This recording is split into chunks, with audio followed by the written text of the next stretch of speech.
और अब बात करते हैं इस वक्त की बड़ी खबर की। महाराष्ट्र सरकार और राज्यपाल में टकराव एक बार फिर से हो गया। महाराष्ट्र सरकार ने राज्यपाल भगत सिंह कोश्यारी का प्लेन रोक दिया। राजकीय प्लेन से देहरादून आ रहे थे महाराष्ट्र के राज्यपाल भगत सिंह कोश्यारी। 20 मिनट तक बैठने के बाद इजाजत नहीं दी। अब रेगुलर फ्लाइट से देहरादून कोश्यारी जो है वो आ रहे हैं। एक हफ्ते पहले दी थी महाराष्ट्र सरकार को इस बारे में जानकारी कि वो देहरादून आना चाहते, लेकिन फिर भी सरकार ने इजाजत नहीं दी। और माना जा रहा है कि टकराव अमूमन आपने देखा कि राज्यपाल और सरकार के बीच में रहा है और एक बार फिर से वो खुलकर सामने आ रहा है। इस वक्त की बड़ी खबर। तो महाराष्ट्र सरकार ने चार्टर प्लेन रोका और राजकीय प्लेन से कोश्यारी जो हैं वो आना चाह रहे थे, लेकिन इजाजत नहीं मिली। फिर रेगुलर फ्लाइट उन्हें लेनी पड़ी। महिम राज्यपाल जी को हवाई जहाज महाराष्ट्र सरकार ने नकारा। ये अपने आप में महाराष्ट्र सरकार की अहंकार और बदले के भाव से सियासत जो कर रही है इसका उदाहरण है। इसके पूर्व ऐसा कभी नहीं हुआ।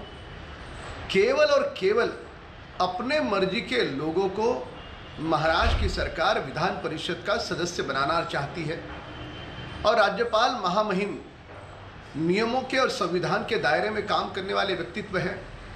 त्यागी और समर्पित जीवन उनका रहा है। इस प्रकार से महामहिम राज्यपाल को हवाई जहाज नकारना यह उस पद का अपमान है। महाराष्ट्र सरकार इस प्रकार से अहंकार की राजनीति नहीं कर सकते। और अनुपम त्रिवेदी जी हमारे साथ एडिटर न्यूज़ 18 उत्तराखंड के जुड़े हुए हैं। अनुपम जी, एक बार फिर से ये खुला तकरार देखने को मिला। क्या कार्यक्रम था जिसमें कोश्यारी जी आने वाले थे और इजाजत नहीं दी गई?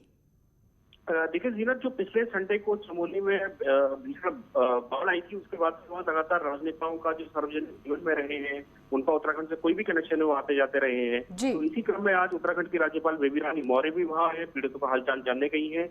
और आज महाराष्ट्र के गवर्नर जो है भगत सिंह कोश्यारी, उनको भी आने का उनका प्रोग्राम रहा है।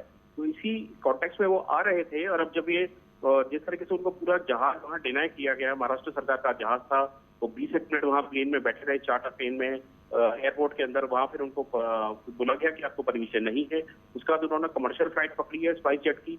2:30 बजे के आसपास वो देहरादून आएंगे। फिर यहाँ से उनका आगे जाने का कार्यक्रम है। लेकिन इस पूरी घटना से एक चीज जरूर हुई है कि वहाँ की महाराष्ट्र की राजनीति गर्मा गई है। और चूंकि भगत सिंह कोश्यारी उत्तराखंड के पूर्व सीएम भी रहे हैं, सांसद रहे हैं नैनीताल के, इसलिए यहाँ भी पूरी तरह से एक तरीके से जो पॉलिटिकल सर्कल्स हैं उनमें ये बहुत ज्यादा चर्चा है कि क्यों ऐसा किया गया और कितने रिश्ते वहां पर तल्ख हो गए।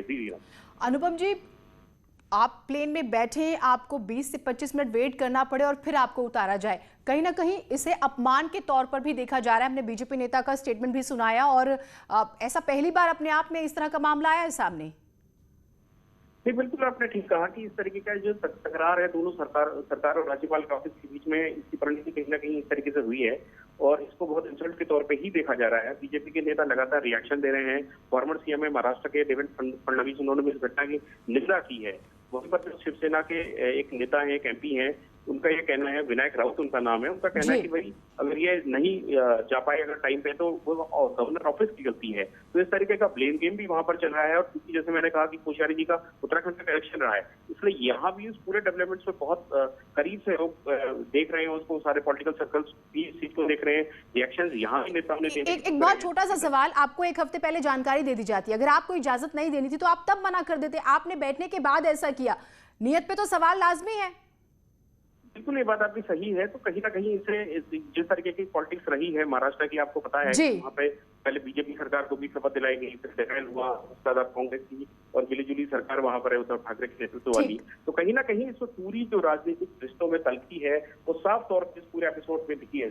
ठीक, बहुत शुक्रिया आपका। कुल मिलाकर जो है अब नियत